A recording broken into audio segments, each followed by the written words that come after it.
And we're back at it. I remember my client wanted to show a bit more cleavage here later on, but in the meantime I managed to find quite a nice medieval type top to work into the painting.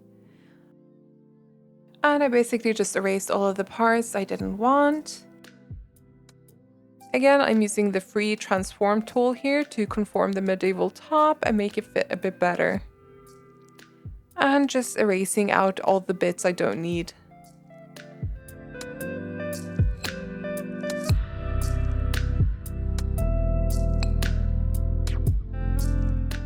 Once I felt happy with the result, I used a hue and saturation adjustment to make the color the exact same as the 3D draft top. Sometimes when you do this, you notice the values aren't the same, so you might have to adjust levels and then use the hue and saturation adjustment again to get it just right. I even checked colorize, which basically turns the entire layer monochromatic, so you're essentially using a single color wash for the entire layer. And yeah, again, just cleaning up some edges here and there. So as I mentioned, my client later on requested some more cleavage, but at this point in time, I was imagining a more modest top. So you can see me trying to add in more realism, such as folds.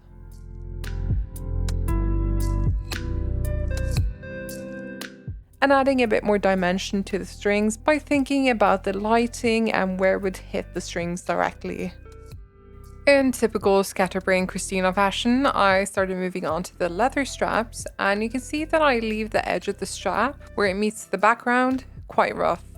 Leaving the edges of a silhouette rough and unpolished helps make the subject feel more blended into the environment, whereas if you try to make it super sharp, it'll feel more contrasted against the environment. Originally, I had roughly painted in some tattoos, finding inspiration and pinning it to my board, but later on I decided to discard all of this and find actual images to work in because what I was doing was just not convincing at all.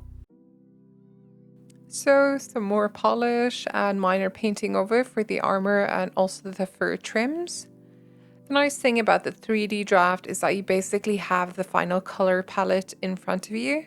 So you can just sample all of the colors directly from the canvas. I think this is probably one of my favorite things about working from a 3D render.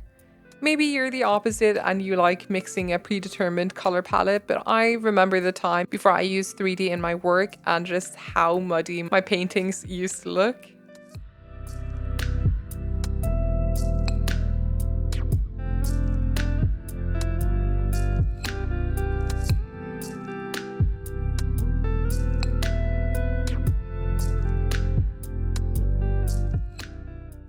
Here's a good example of me using my inspiration board and borrowing an idea. I really like those crisscross leather designs in the illustration and wanted to incorporate that into my design as well. This is also where the color mask came in real handy. Just magic wand, select the rope parts, go back to the layer and delete. Honestly, small details like this really makes a difference in the long run when you eventually add it all up.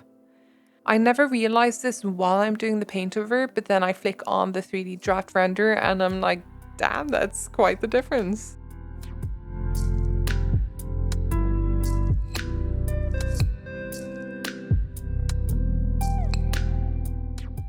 So this is an important thing I think I may have mentioned in a previous video, but I wanted to get across that the vault was in front of our Viking woman, so I increased the contrast of the values and made it darker overall. There's more atmosphere between the woman and the camera versus the vault and the camera, so I decided to basically bucket fill the entire layer with blue and set the layer blend mode to lighten and the opacity to 9. That really helped separate the background from the vault a bit. I also decided to toggle on the snow layer and add a bit of blur to give the sense of motion and make the overall illustration feel more dynamic. I also decided to throw another lighten layer with a bluish dark color to level out the darkest darks on the vault layer. So instead of there being pure blacks, the shadows are more grouped together and brightened overall, with a slight hint of blue thrown in. And finally, some reference photos of my own. I decided that the 3D render wasn't really super convincing, especially like for the arms and the legs, so I decided to shoot some reference of my own. Thankfully, I had Omercan who could snap some pictures because this was quite the tricky angle, and I had to 1, try to get the camera position correctly, but 2, my legs had to be bent in the same way. As you saw earlier, I basically used the match color trick mentioned in earlier videos to get the colors roughly the same color as the 3D draft legs. And of course, cutting out the areas I didn't need. And in order to make it feel more realistic and less copy-pasted in, I added some contact shadows via a multiply layer, so it felt like the clothes were actually sitting on top of the leg. Okay, so now that I've added in the legs, yesterday I actually drew in some just preliminary ideas for tattoos, but they look absolutely horrible, so I'm actually just gonna delete them. So just clear them up, and I instead went and found some tattoos that I think look really nice, that I think I'm gonna actually use instead. The reason I found pictures of real tattoos is just like the way they kind of wrap around the body and stuff like that. I find that easier to kind of edit in because it already has some perspective in it. I feel like it would work nice on the arm here. So let's actually gonna add that as a clipping layer and just move it there. And I'm gonna size it down, try to kind of match the perspective a bit. Then I'm gonna set that to multiply, and I'm gonna try to brighten it up, maybe desaturate it a bit, and then erase around to kind of get that to feel a bit more integrated. And I'm gonna turn it red, so what I'm gonna do actually is go to select color range, and then I'm gonna select the darks.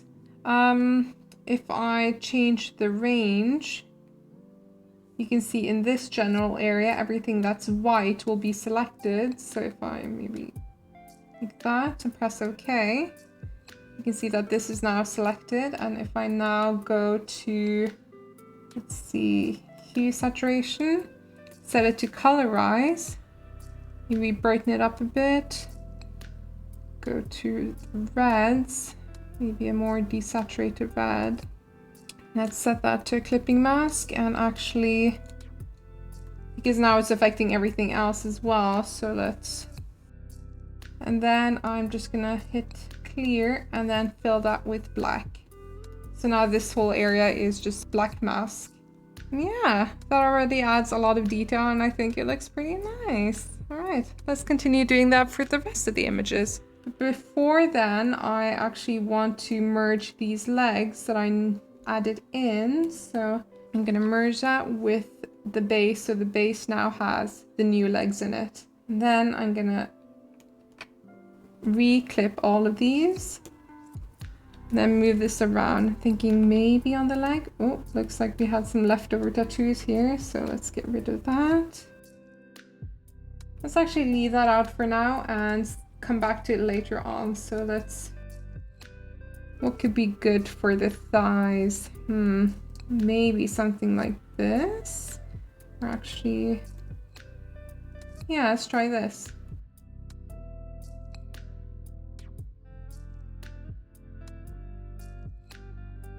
And using this transform tool, I'm just gonna kind of move it around.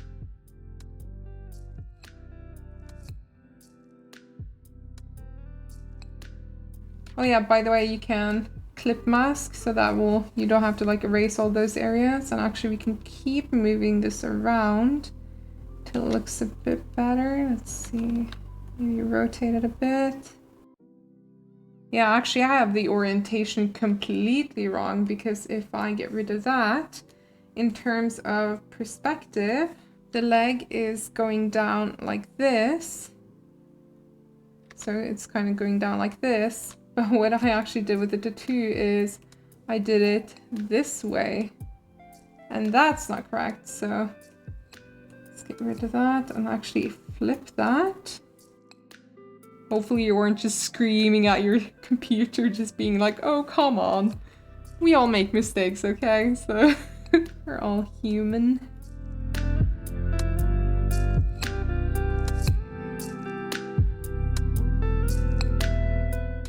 So let's see, is that a bit too distracting? Let's see if we can maybe cut out some chunks. What if we only had this big bit?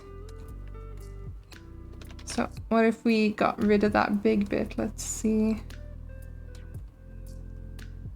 Yeah, I think I actually like that a bit better. Let's see if we can maybe move it a bit down. It's all about like experimentation, like you add in things, you take away, you just try different things and see how it looks. I think I like that much better. You get to see the muscles of her leg a bit better. I think that looks nice. So as for the kind of bandages on her leg, that kind of disappeared a bit. So if we go to our color mask layer and go to select, let's go to sampled colors, so there. Okay, let's deselect that top bit. Let's copy from the previous model underneath and bring that on top. Let's try to conform that to our leg a bit better.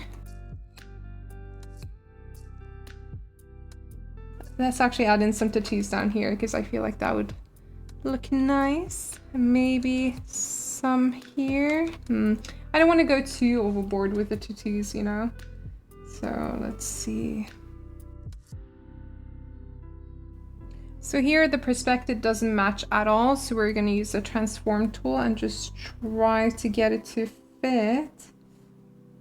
So just pulling up these edges here, like using these handles to kind of pull it down.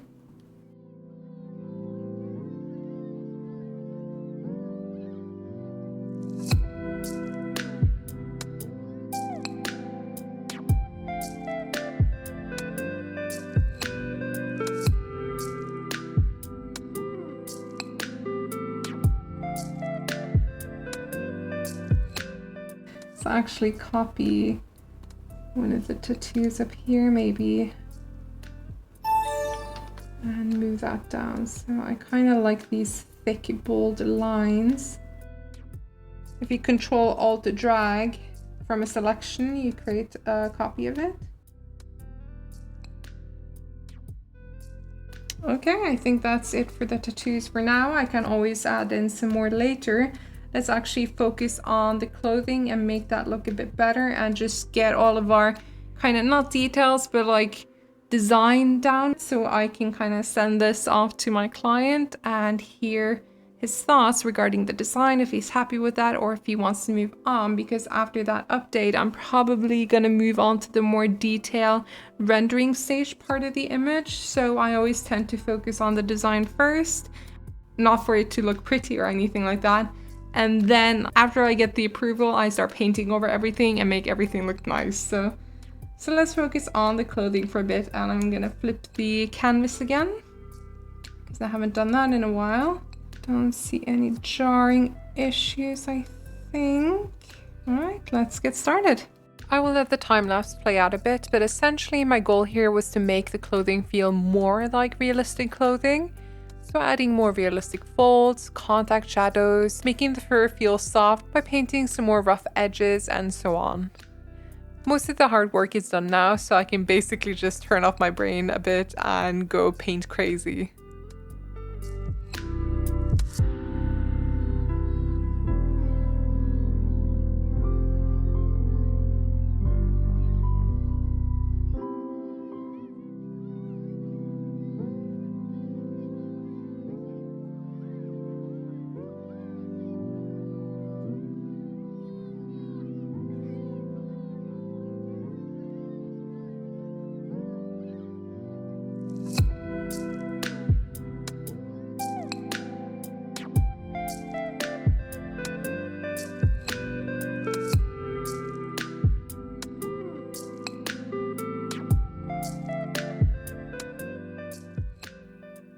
I ended up finding some cool boots, and although I find this part a bit unnecessary and I probably should have cut it out, because I ended up darkening up the bottom part so much that you can really tell a lot of the detail, but I'll still keep this in.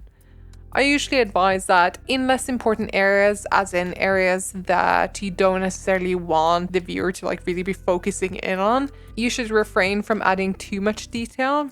Again, it's not the focal point. The focal point is in the middle of the image, starting with the Viking's face and upper body and the hatch, and everything else can have less detail and contrast. If you give the viewer micro details to look at everywhere, the image can feel sort of overwhelming. It all depends on what you want to communicate with the illustration and how you want to make the viewers feel when they look at it. But since this is a book cover and readability is priority number one, I'm going for a more simple approach. So I think I cut this out, but I attempted painting in the left boot, as in her left boot, several times and failed miserably. I don't know what it is about shoes, but I have always struggled with painting them. So I took a picture of my boot with a similar perspective and dropped it in. It overall just ended up looking way better than anything I could have painted in.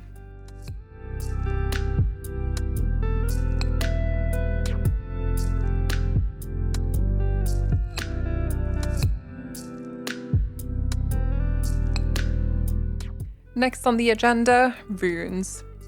So to stay true to Viking history, I found some runes which were white on top of a black background, meaning I could use the screen blending mode and just copy the runes around wherever I saw fit. I just had to make sure that I was still adhering to the perspective and making the runes smaller when it was further back in the distance.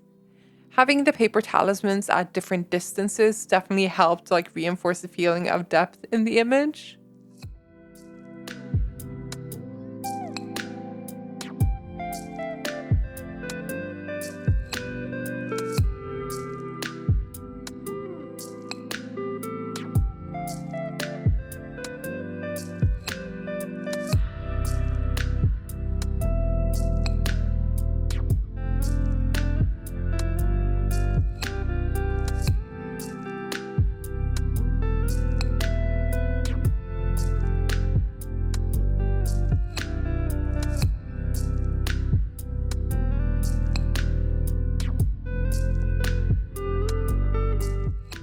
Once I was happy with the glowing runes, I started working in that cool head trinket that I'd kind of been eyeing since the start of the whole Paintover process.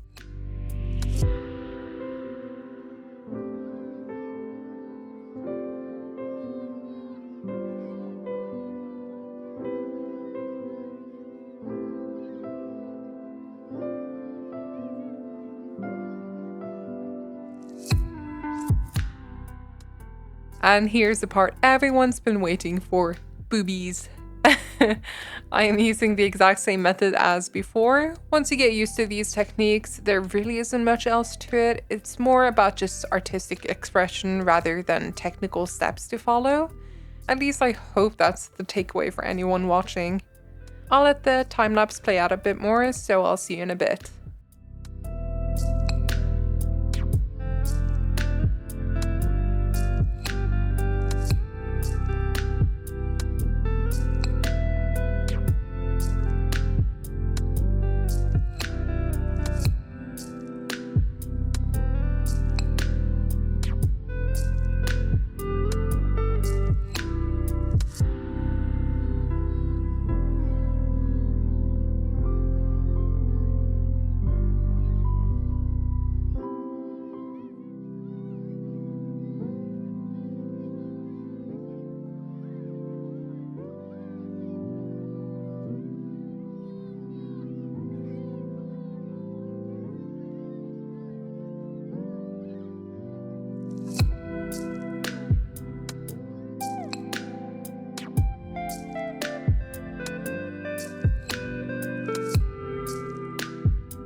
Okay, so for the rocks, instead of hand painting little cracks and details by hand, I found some nice high-res images of rock cliffs that I decided to overlay on top using the soft light blending mode, which is one of the most important blending modes that I use.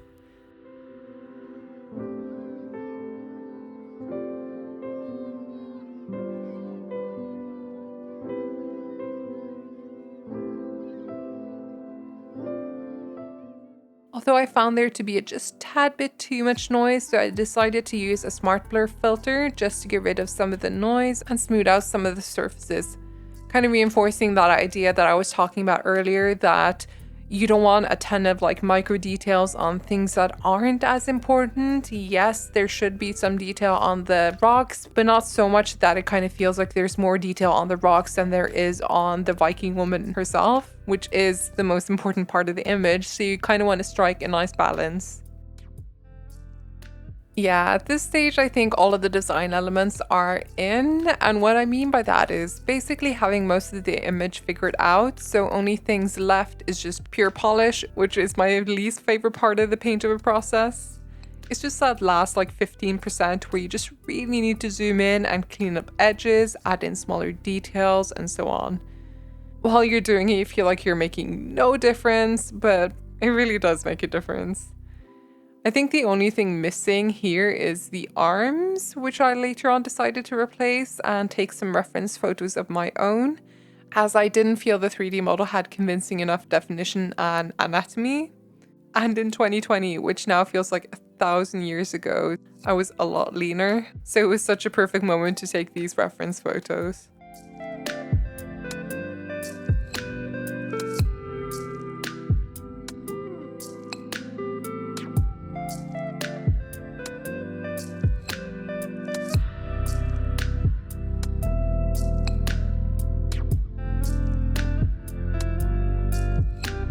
Past Christina will be explaining her actions here in a bit, but essentially what I'm trying to do is to improve the readability of the image as a whole by filling a whole layer with black and setting the layer blending mode to color.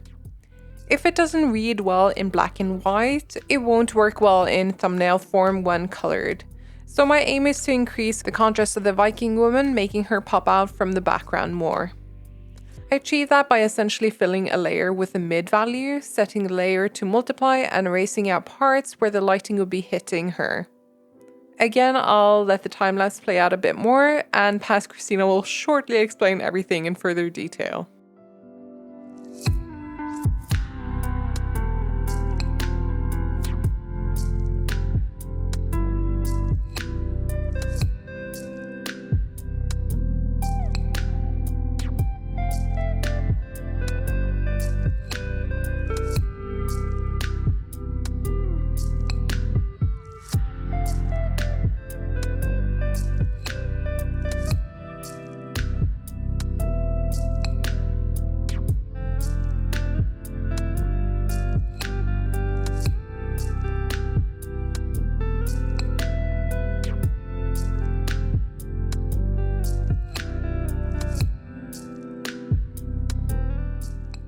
Notice here how I added some subtle atmospheric effects, so it feels like there's some real thick fog that even the bottom of her skirt is getting covered a bit. This just further helps reinforce the idea of depth and that she truly is part of the environment and not just pasted in with no environmental impact on her.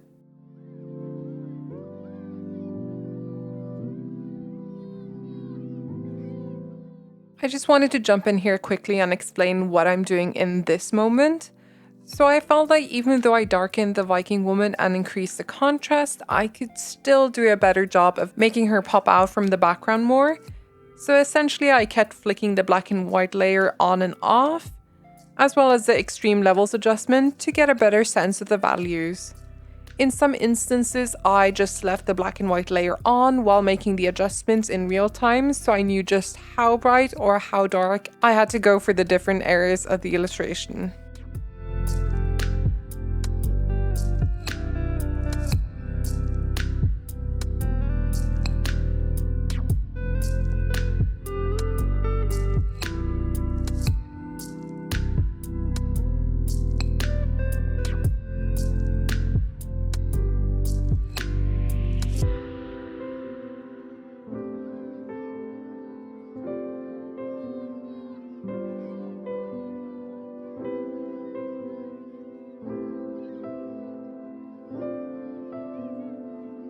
Okay, so I actually just wanted to take a little break and kind of talk about what I've been doing.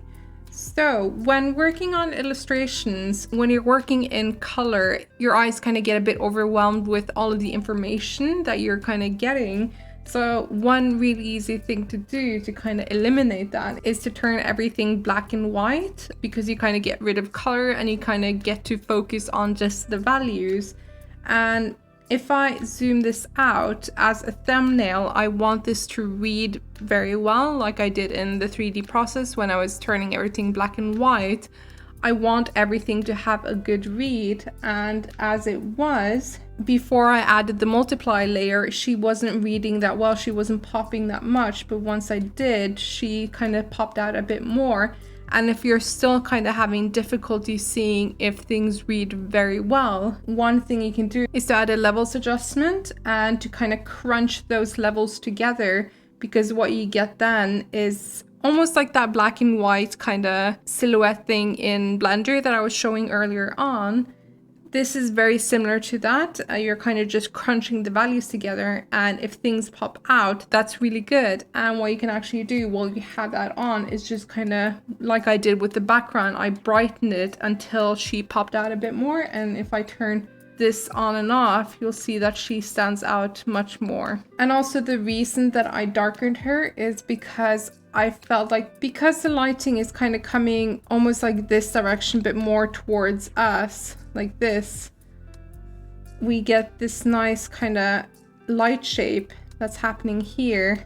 But it looked like, before I added the multiply layer, it looked like all of her was being lit. So I kind of added a full multiply layer, kind of added a grayish, bluish tone, filled everything, and then started erasing all of these brighter areas, because the more of that kind of contrast you can create, that's where our eyes will go in the image. I also decided to darken all of this area, but also darken the entire hatch, because I want this to be the darkest point and the most contrasted area. So I wanted to have the brightest and the darkest point, so I will kind of be bringing some of that light back.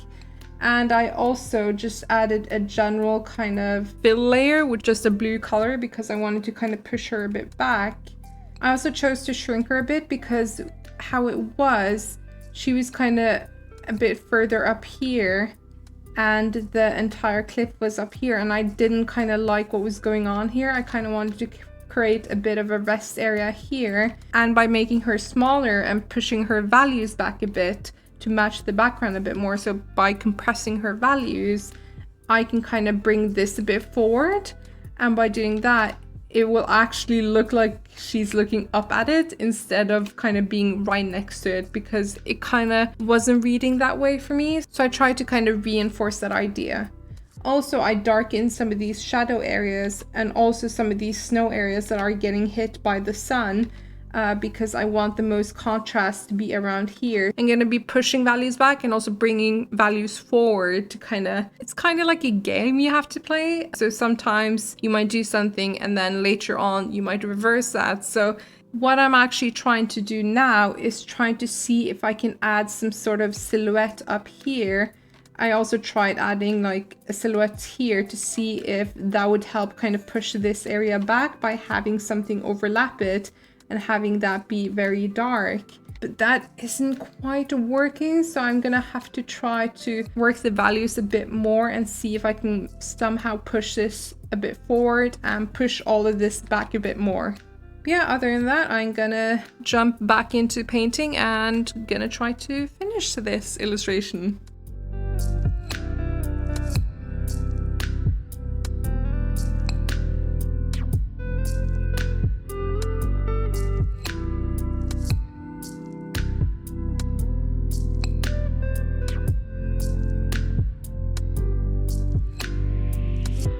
And here we go, final time lapse for this video.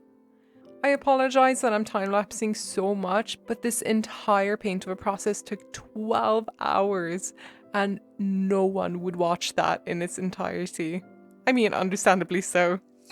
So what I've been trying to do is to reduce those 12 hours into 3 Paintover videos, each lasting like either an hour or 30 minutes-ish. And oh my god, what a job it's been to like edit all of that down. Anyway, I'll stop jabbering on shortly. I just wanted to reiterate how important edge work is when painting over 3D. So 3D often produces very jagged polygon type silhouettes or perfect crisp lines or curves. So painting over will often involve blurring those lines or just going over that silhouette with a brush, adding a bit of imperfectness. That's the word, right? That's why the 3D draft can feel so sterile at times. It's just a bit too perfect, and we need to add our own artistic touch and personality in, and that involves making things seem and look less perfect.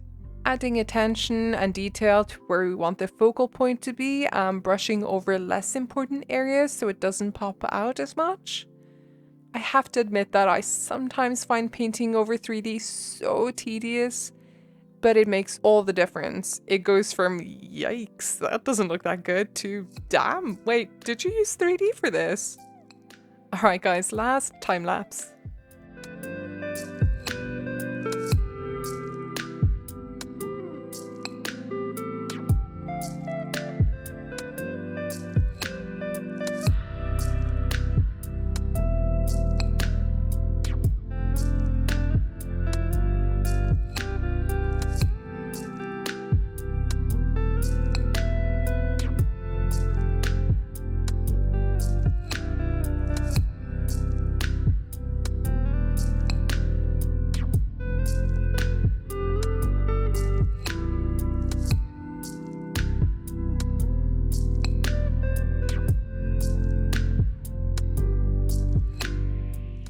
And that is where I'll leave everything today. We'll finally be finishing the series in the next video, which will involve finalizing the images and adding all of those minor details and polish.